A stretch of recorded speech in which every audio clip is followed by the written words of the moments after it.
우리가 마지막 때를 산다 그래요. 또 특별히 디모데후서 3장은 말세에 대해서 말씀하세요.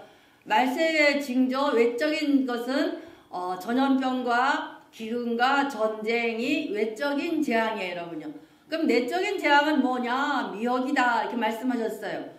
우리가 여기서 처처에서 재앙이 일어나요. 전쟁이 일어나고 전염병이 창궐하고 기근이 와서 비가 안 와서 가뭄이 들고 이 징조가 말세의 징조라 그래요, 여러분요. 그럼 외적인 현상은 보편적인 거예요. 모든 사람에게 다 임하는 재앙이에요. 그러나 오늘 디모데후서 3장에서 말씀하시는 것은 하나님 백성에게 오는 것, 이거 굉장히 무섭다는 거예요. 그리고 이것이 중화되는 거예요. 뭐냐? 미혹한다 뜻이에요. 미혹이라는 것은 무슨 뜻이냐? 경건의 모양대로 사는 것. 또 두 번째가 자기를 사랑하고 세상을 사랑하는 것, 이거예요, 여러분요. 지금 우리가 시대를 읽어도 그래요. 성도들이 교회는 다녀요. 그러나 경건의 모양만 있어요. 우리가 말씀드렸죠. 경건의 모양이라는 껍데기. 저 애벌레가 껍데기에 쌓여서 탈피하지 못하는 것, 이것을 모양이라 했다 그랬어요. 그럼 우리가 신앙생활을 하면서 경건, 신앙생활 잘하는 척하고 모양, 껍데기 안에 갇혀있는 애벌레같이 탈피하지 못해서 잘하지 못하는 것, 재기능하지 못하는 것을 경건의 모양이라 그래요. 우리가 한번 주변에 돌아봐 보세요. 내가 교회를 다닌다고 하면서 경건의 모양, 껍데기에 갇혀있는 애벌레같이 잘하지도 못하고 죽은 신앙, 우리말로 하면 파손된 성도, 작동이 일어나지 않는 성도, 이것이 아닌가 돌아볼 필요가 있어요. 마지막 때에는 반드시 작동되지 아니하고 껍데기에 갇혀있는 애벌레 같은 신앙을 한다면 미혹에 넘어간다는 거예요, 여러분요. 왜? 작동이 아니라니까, 답답하니까. 우리도 마찬가지예요. 기도하고 하나님과 교통하는 자는요, 입술에서 자랑만 나고 칭찬이 나고 전도가 돼요. 그러나 내가 기도하지 않은 순간부터 내 입술에서 불평과 원망이 떠나지가 않아요. 이것은 경건의 모양이 갇혀버리는 거예요, 여러분요.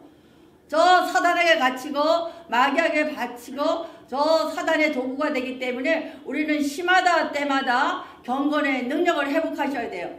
경건의 능력은 뭐냐? 성령 받아서 성령 충만을 지속하는 거예요, 여러분. 어떻게 하면 이 미혹에 넘어가지 아니하고 믿음의 경주를 할 수 있느냐? 그것이 뭐냐? 오늘 14절. 그러나 너는 배우고 확신한 일에 거하라. 너는 내가 누구에게 배운 것을 알며 그랬어요. 그러면 이렇게 미혹하는 세대에 경건의 능력을 지속해야 되는데 어떻게 하면 되느냐? 이렇게 말씀하시는 거예요. 너는 디모데야, 배우고 확신한 일에 거하라. 우리가 배우고 확신한 일에 거하라. 배우다는 것은 사도 바울의 신학을 배웠잖아요. 그거와 확신한 일, 내가 체험된 일에 거하라. 이거. 그럼 뭐야? 결국은 예수 그리스도에게 거하라. 근데 거하라는 것은 뭐 이렇게 멈춰 있다는 것이 아니라 붙어 있다 뜻이에요. 붙어 있다. 아바이드라 그러는데 붙어 있다. 우리가 저기 요한복음 15장 말씀에 4절 보면 나오잖아요. 요한복음 15장 4절. 너희 안에 거하라. 나도 너희 안에 거하리라. 가지가 포도나무에 붙어 있지 아니하면 스스로 열매를 맺을 수 없는 것 같이 너희도 너희 안에 있지 아니하면 그러하리라. 이거 똑같은 단어예요. 아바이드라 그래서 거하다는 붙어 있다 뜻이에요. 디모데야, 네가 사역을 할 때 그러면 디모데는 목회자니까 목회자한테만 있는 것이 아니라 여러분 다 제자들 누구나 하나님의 사역하는 사람들은 기본이 어디예요? 예수님에게 붙어 있는 거예요. 이 붙어 있지 않으면 사역할 수 없다는 거예요. 이걸 명심하라는 거예요. 여러분과 내가 오늘 말씀에 교훈과 배운 것과 확신한 일에 거하라. 결국은 예수 그리스도에게 십자가 복음에 붙어 있으라는 거예요, 여러분요. 이것이 기본이 돼야 돼. 그래서 우리가 모든 사역하기 전에 누구한테 붙어 있나 확인해야 돼? 예수 안에 붙어 있는 걸 확인해야 돼요, 여러분. 하나님의 교회에 붙어 있어야 되고 예수 그리스도 안에 붙어 있을 때 열매가 나오는 거예요. 제가 늘 선포하잖아요. 성도는 항상 하나님의 교회에 붙어 있어야 돼요. 아버지가 잘라서 심겨 줄 때까지 붙어 있어야 되는 거예요. 시험이 오고 환난이 오고 고난이 오고 내가 상처가 되는 일이 있을지라도 나는 반드시 어떻게 해요? 배우고 확신한 일에 붙어 있으라, 이 뜻이에요. 그래서 붙어 있으면 그 다음이 연결되는 거예요, 여러분요. 그래서 요한복음 15장 7절 말씀이 그 다음으로 이어진 열매예요. 너희가 내 안에 거하고 내 말이 너희 안에 거하면 무엇이든지 원하는 대로 구하라. 그리하면 이루리라. 요게 단서예요. 앞에가 예수 그리스도의 복음에 붙어 있기만 하면, 너희가 너희 안에 거하면, 붙어 있기만 하면, 내 말이 누구의 말이요? 하나님의 말씀이 누구에게로? 우리 안에 붙어 있게 되고, 무엇이든지 원하는 대로 구하라. 그리하면 이루리라. 그러니까 원하는 대로 이룰 수 있는 비결이 어디예요? 예수 그리스도에 붙어 있어야 되고, 또 너희 안에 예수님께서 우리 안에 붙어 있으면 안에 오시잖아요. 우리가 붙어 있으면 오르락 내리락이 되잖아. 오르락 내리락이. 그러니까 붙어 있으면 그때부터 무엇이든지 원하는 대로 기도하게 되는데, 기도도 내 욕심으로 구하는 게 아니라 성령님이 내 안에 붙어 계시니까, 거하시니까 어떻게 해요? 성령님께서 미리 기도하게끔 하시고 알려주시는 거예요. 내가 예수님 안에 붙어 있고 예수님이, 성령님이 내 안에 붙어 계시기만 하면 무엇이든지 원하는 대로, 누구 원하는 대로 기도하게 돼요? 성령님이 내 안에서 성령이 원하시는 대로 기도하게 되고, 그리하면 성령님이 원하시는 기도니까 반드시 이루어져, 안 이루어져요? 이루어진다는 거라군요. 이게 공식이에요, 여러분요. 우리가 시마다 때마다 예수 그리스도에 붙어 있고, 그런 말미암아 성령님이 내 안에 붙어 있다면 이상하니까 거하심으로 말미암아 성령의 인도하심 받는 귀한 종 되시기 바랍니다. 그럼 예수님께서, 성령님께서 내 안에 거하게 하시려면 어떻게 해야 되느냐? 믿음의 본을 따르려는 거예요, 여러분요. 그래서 10절, 11절 말씀, 나의 교훈과 행실과 의함과 믿음과 오래 참음과 사랑과 인내와 11절, 박해여 받은가 고난과 또 안디옥과 이고니아와 루스드라에서 당한 일과 어떠한 박해를 받는 것을 내가 과연 보고 알거니와 주께서 이 모든 것 가운데서 나를 건지시리라. 이거예요. 나 본받으라는 거예요, 사도 바울이. 너희들 예수님 안에 붙어있고 성령님께서 내 안에 거하시게 할 수 있는 방법은 뭐냐? 나 따라하라는 거야. 기가 막힌 사연이에요, 여러분요. 사도 바울의 마지막 유언장 같은 메시지인데, 나 본받아라. 나의 교훈과 사도 바울의 신학적 교리를 붙들으라는 얘기예요. 나의 바른 교훈이라는 것은 사도 바울이 행한 것, 사도 바울이 말한 나의 교훈과 사도 바울의 신학 사상의 노선이에요, 여러분. 이게 명확히 해야 돼요. 아마 여러분도 어디에 나가서 다른 성도들하고 말할 때에 우리 성도들의 칼라가 있을 거예요. 10여 년을 여러분에게 정확한 내 신학적 교리를 여러분에게 가르쳤기 때문에 어디 가서도 빠지지 않을 거예요. 자부심 가지고 여러분 믿음의 담대함으로 오늘 사도 바울과 같이 나 본받아라 할 수가 있어야 돼요. 그래서 신학적 노선, 이거 나한테 배운 거, 바울의 신학을 정확하게 알고 있어라. 그 다음에 행실과 그랬어요. 행실은 뭐냐? 사도 바울이 보여준 행실이, 어떤 행실? 언행일치의 삶을 살았다는 거예요. 사도 바울 보면 언행, 말씀 선포한 거랑 행함이 똑같아요, 여러분요. 두 번째가 뭐냐? 겸손한 삶. 사도 바울은 한 번도 교만한 적이 없어요. 예수 믿는 순간부터 잘된 거 하나도 없어, 세상적으로 생각하면. 그럼에도 불구하고 겸손하게 예수님의 삶을 따라갔다는 거예요. 세 번째가 삶의 목적이 분명했다는 거예요, 여러분. 삶의 목적이.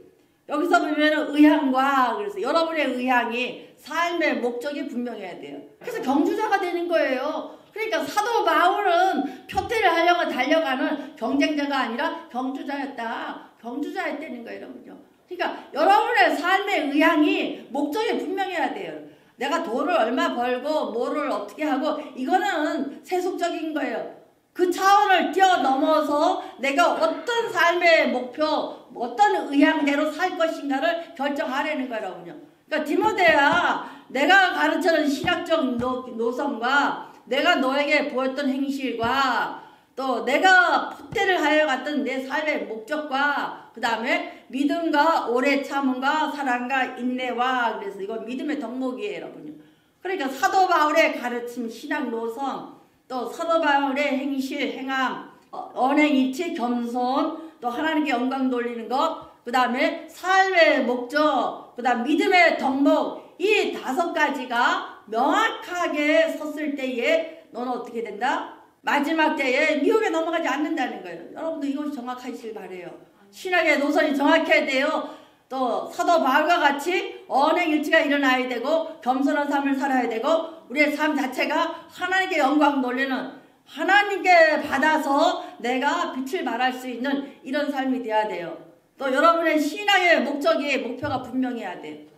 내가 돈을 버는 목적, 세상에 나가서 잡을 갖고 사는 이 목적이 분명해야 돼. 무엇 때문에 사느냐가 분명한 삶이 되시기 바라고, 사도 바울이 말한 것처럼 신앙의 덕목, 믿음, 오래 참음, 인내와 사랑이 이게 신앙의 덕목을 갖출 수 있는 귀한 종 되시길 바라라고요. 그러면서 얘기하는 거야. 디모데야, 너 나 봤지? 11절 말씀이 그 얘기예요. 11절 말씀, 밖에 받았잖아요. 사도 바울이 1차 선교 갔을 때에 안동에서 출발해서 구르넬 통해서 이고니아, 비시디아 안동을 통해 이고니아, 루스드라 거쳐갔을 때 얼마나 많이 핍받았어요. 돌에 맞아가지고 성 밖으로 꺼정을 둘둘둘 봐서 던졌을 때 누가 지나갔다? 디모데가 지나갔다 그랬잖아요. 그때 후시딘 발라주고 빨간 약 발라준 사람이 누구야? 디모데예요. 디모데는 어렸을 때 모태신앙이에요. 그러나 사도 바울의 그 모습을 보고 마음이 뜨거워져서, 디모데는 루스드라 출신이거든요. 우리말로 하면 청두 태생이거든. 루스드라 태생이거든. 그러니까 사도 바울이 말하는 거예요. 너 나 봤지? 나 박해 받은 거 받았잖아.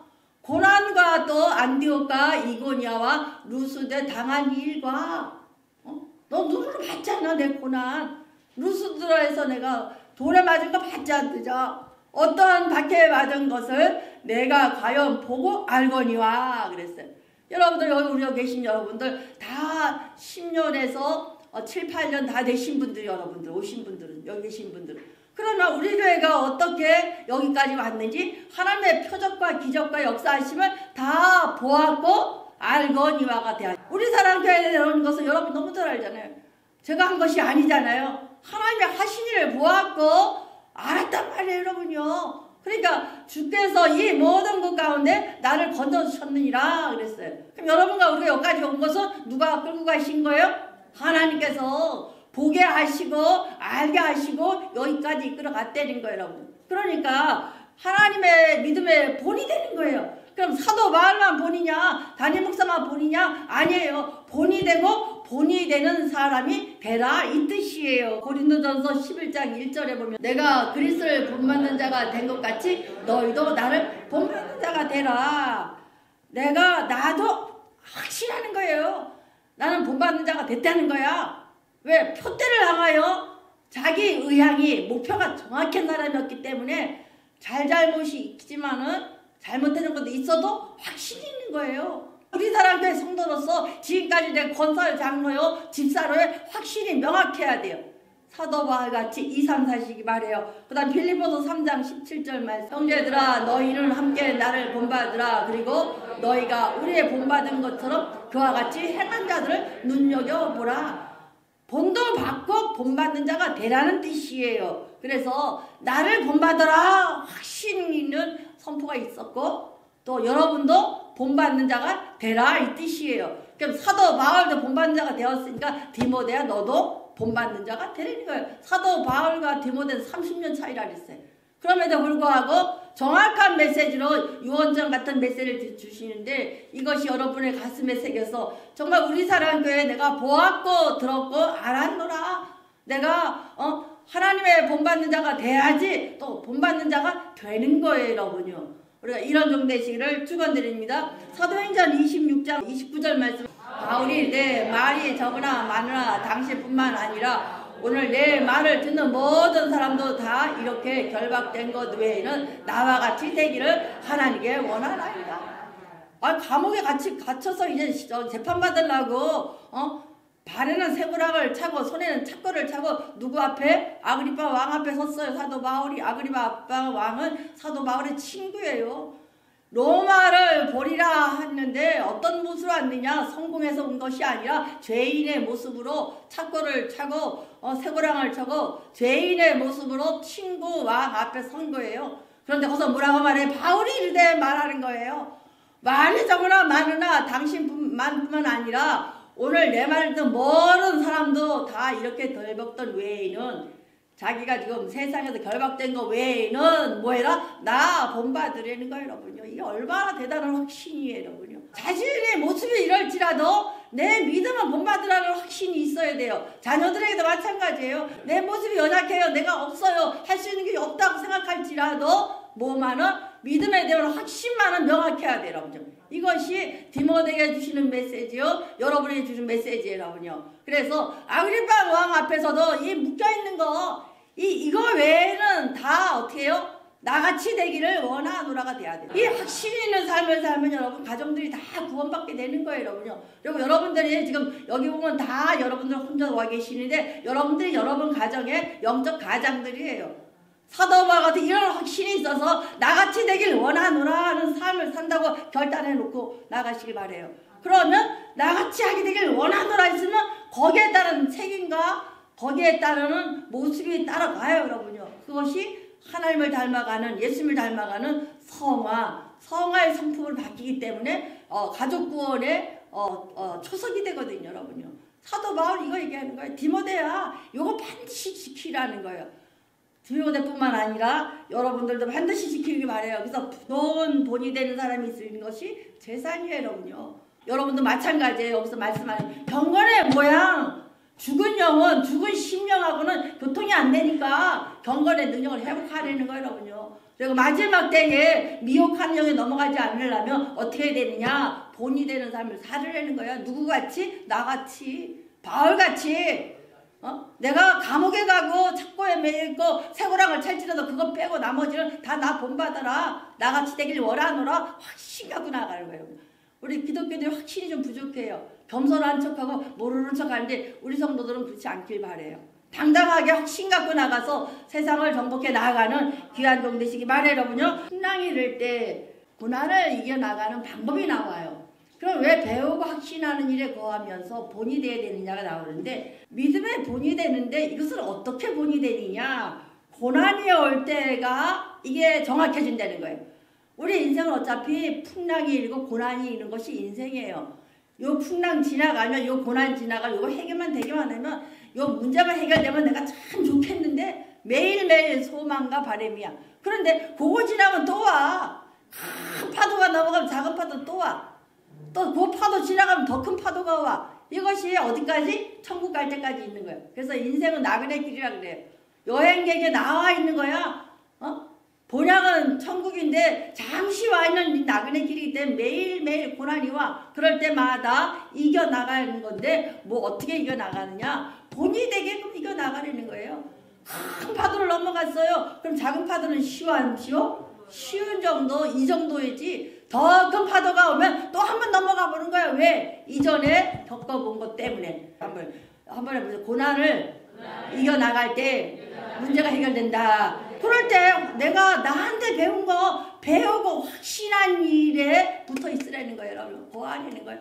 그래서 우리 기독교는 십자가를 지나가는 건데 심하다 때마다 넘어가는 거야. 요 풍랑 지나가면 연연하여 다음 풍랑 또 넘어갈 수가 있거든요. 사도 바울이 디모데에게 한 메시지예요. 너 보았지 않느냐? 나 고난을 봤지? 이제 확신 있게 거하려는 거예요. 확신 있게 예수님에 붙어있고 확신 있게 누구에게 붙어? 하나님의 교회에 붙어있기만 하면 그때서 내 안에 붙어 계시는 성령님께서 기도하게 하시고 기도한 것이 반드시 이루어지게 만든다 이 뜻이에요, 여러분요. 그래서 여러분 사도 바울은 말하는 거예요. 나같이 되라. 뭐 나같이 돼서 세상적인 것이 아니라 지금까지 말씀하신 이대로 되라 이 뜻이에요, 여러분요. 고난이 올 때 세 사람이 있다는 거예요, 여러분요. 어떤 사람 왜 고난이 올까 생각하는 사람. 두 번째 사람 어떻게 이 고난을 어떻게 지나갈 것인가. 세 번째가 무엇을 해야 될까. 이 세 가지를 한다는 거예요. 이 고난이 왜 왔어 하는 사람은 원망과 불평으로 무너진다는 거예요. 그 다음에 두 번째가 이 고난을 어떻게 이거를 해결할 것인가 생각하는 어떻게. 근데 사도 바울이나 베드로나 보면 감옥에 들어갔어도 감옥을 어떻게 빠져나간다고 한 적이 한 번도 없더라고요. 내가 어제 밤에 다 찾아봤거든요. 어제 집에 이때까지 하고 한 10시쯤 나가고 쭉 살펴봤는데 사도 바울이나 베드로나 감옥 속에서도 내가 어떻게 여길 빠져나가게 생각 안 했어요. 사도 바울은 지금 로마 감옥이거든요. 그 로마 감옥은 로마 시민권자니까 어떻게 빠져나갈 방법이 있으면 있어요. 그 당시에 특권이 있기 때문에. 그런데 사도 바울은 어떻게 생각을 안 해요. 사도 바울은 어떻게 했느냐, 무엇을 하느냐 물을 거예요. 사도행전 9장에 나와요. 사도 바울은 잘 나가는 사람은 세상적으로, 그러나 하나님 예수님 편에서는 기독교를 핍박하는 자예요. 다메섹에서 예수님 만났어요. 예수님 누구세요? 나 예수다. 네가 핍박하는 예수다. 그러는 순간에 사도 바울은 뭐라 그래요? 나 무엇 하려고 불렀느냐는 거예요. 나 무엇 하려고 이 고난 줬느냐는 거예요. 세 가지 종류예요. 왜를 찾는 성도, 어떻게 빠져나갈 것인가, 이걸 생각하는 성도. 그러나 사도 바울은 그 잘나가던 사도 바울에게 예수님이 임했을 때 핍박이잖아요. 눈이 안 보이고 말타고가 뚝 떨어졌어요. 앞이 안 보여요. 들리는 소리가 이거 왜냐 물으니까 왠지 모르지만 예수님께서 네가 핍박한 예수다. 예수 만나는 순간에 사도 사울은 뭐라 그래요? 무엇 때문에 나 고난 주느냐는 거야. 무엇 때문에가 돼야 된다는 거야. 사도 바울은 무엇 때문에. 그러니까 15절 주께서 이르시되 가라. 이 사람은 내 이름을 이방인과 임금들과 이스라엘 자손들에게 전하기 위하여 택한 나의 그리시니라. 너 무엇 때문에 물었지? 네 사명 무엇 때문에? 그럼 우리가 고난이 왔을 때 사도 바울과 같이 무엇인가 생각해라는 거야. 이 고난 무엇 때문에 오느냐? 나를 뭘 깨우쳐 주시려고 그러나, 무엇을 감당하기 위해서나 생각하려는 거예요. 그래서 제가 여러분 그냥 고난이 오면 딴 거 생각하지 말고 왜도 생각하지 마시고 어떻게도 생각하지 마시고 무엇 때문에 하나 알기 위해서 기도 시작하고 예배 집중하라 그랬잖아요. 문제가 생기면 예배 집중하고 기도하고 막 열리다 보면 뭐가 생각나요? 무엇 때문에가 생각이 나요. 그 무엇 때문에 사명 발견을 하고 고난이 오는 거예요. 성도들에게 고난은 사명을 감당하라는 뜻이지 아닌 거예요. 사도 바울이 뭐라 그래요? 이방인과 임금들과 이스라엘을 너에게 전하기 위한 큰 그릇, 이방 사람, 왕들, 이스라엘 사람을 다 품을 쓰니 이 큰 그릇 되게 만들라고 내 너 불렀다. 깨달았어 안 깨달았어요? 깨달았잖아요. 사도 바울의 위대한 점이 그거예요. 고난이 왔는데 얼마나 큰 고난이에요. 잘 나가던 가말리아 문화생이에요. 랍비의 법학과 철학자예요. 율법자예요. 또 그 당시에 유대인들의 최고잖아요. 마음대로 휘둘릴 수 있는 대제사장의 사인까지 받아왔거든. 그럼 대단한 사람인데 순간에 다 무너졌어요. 그랬을 때에 이거 어떻게 된 거야? 왜 이래? 어떻게 할까? 어떻게 빠져나갈까? 생각하지 아니하고 무엇하리까? 고난이 오면 우리 이거 하라는 거야. 무엇하리까를 찾으라는 거예요. 그래서 우리가 고난이 오고 환난이 올 때마다 왜 어떻게 생각하지 마시고 우리는 무엇하리까 하시고 하나님의 전에 나와서 기도하고 예배하고 거기서 내가 깨달으려는 거야. 깨달아서 그 삶을 살을 때 사도 바울의 삶을 한 번도 편한 적이 없어요. 예수님 만나는 순간부터 세상적으로 보면 그 잘 나가던 사람이 계속 환난만해요. 그러나 한 번도 왜 어떻게가 없어요. 계속 고난을 어떻게 이겨나가는 거예요. 그래서 경주하려는 거예요. 옆에 사람 바라보지 말고 믿음에 경주하려는 거예요. 악인의 형통 보지 말고 믿음에 경주하라. 이 뜻이 13절 말씀. 악한 사람과 속이는 자는 더욱 악하여지고 속이다니 마지막 때는 속이는 사람도 있고 속임 당한 사람도 있으니까 낙심하지 말고 주만 바라보라는 거예요. 계시록 22장 11절 말씀. 불의하게 행하는 자는 그대로 불의를 행하고 더러운 자는 그대로 더럽고 의로운 자는 그대로 의를 행하고 거룩한 자는 그대로 거룩하니라. 마지막 때는 내버려 두라는 거예요. 경쟁하지 말라는 거예요. 그리고 뭐 하라? 표대를 향하여 달려가는 거예요, 여러분요. 히브리서 13장 1, 2절에 이러므로 우리에게 구름같이 둘러싼 허당한 증인들이 있으니 무거운 거가 얼매기 쉬운 것을 벗어버리고 인내로써 우리 앞에 다만 경주하며 나오잖아요. 우리에게 구름같이 둘러싸인 허다한 증인들이 많이 있으니 거짓을 속이는 자가 있고 속임도 당할 때도 있고 거짓된 자도 있고 악한 사람도 있고 거룩한 자도 있고 의도 있지만 내버려 두고 뭐만 하려는 거예요? 믿음의 경주만 하려는 거예요. 왜? 우린 구름같이 둘러싸이는 허다한 증인들이 천국에서 뭐하고 있어요? 기도해 주시는 거예요. 그러니까 모든 얽매인 거 머리빛이 안 내려갈 때는 복잡하게 살지 말라는 거야. 영적으로 복잡하게 하지 말고 깨끗하게 클린하려는 거야. 또 그 다음에 뭐예요? 모든 무거운 거 얽매인 거가 쉬운 죄를 벗어버리는 건 뭐예요? 예수 믿음을 말미암아 구원받는 거예요. 벗어버리고 인내로서 우리 앞에 당한 뭐하며? 경주하며 달려가라. 앞으로 달려가라는. 그 다음에 2절 말씀 믿음의 주여 또 온전케 하시는 이의 예수를 바라보자. 그는 그 앞에서 있는 기쁨을 위하여 십자가를 참으시고 부끄러움을 개치 아니하시더니 하나님 우편 보좌에 앉느니라. 그럼 주만 바라보고 경주할 수 있는 비결 여기서는 믿음의 주요. 믿음의 주인공은 누구예요? 주님이잖아요. 믿음의 주체가 예수 그리스도 주님이세요. 또 온전케 하시는 이 예수를 바라보자. 온전케 딱 뛰어갈 수 있는 거 꽉 잡혀서 이탈되지 않는 것 같이 떨어져 나가지 않는 것은 뭐예요? 예수만 바라볼 때 가능하다는 거예요. 그는 내가 이 앞에 있는 기쁨을 위하여 십자가를 참으시고 다 당했잖아요. 아까 같이 악한 사람 고난당하고 다 있잖아. 근데 그걸 개의치 아니하시고 하나님 우편 보좌에 앉으셨느니라. 왜? 표대를 향해 달려갔기 때문에. 사도 바울의 고백이 이거예요. 예수님처럼 나처럼 이렇게 해라 이 뜻이에요. 그래서 우리 믿음 생활은 믿음의 경주 달려가는 거예요. 옆 사람 바라보지 마시고 또 상처받지 마시고 믿음의 주여 온전케 하시는 주님만 바라보고 달려가는 믿음의 경주자가 되시기를 축원드립니다.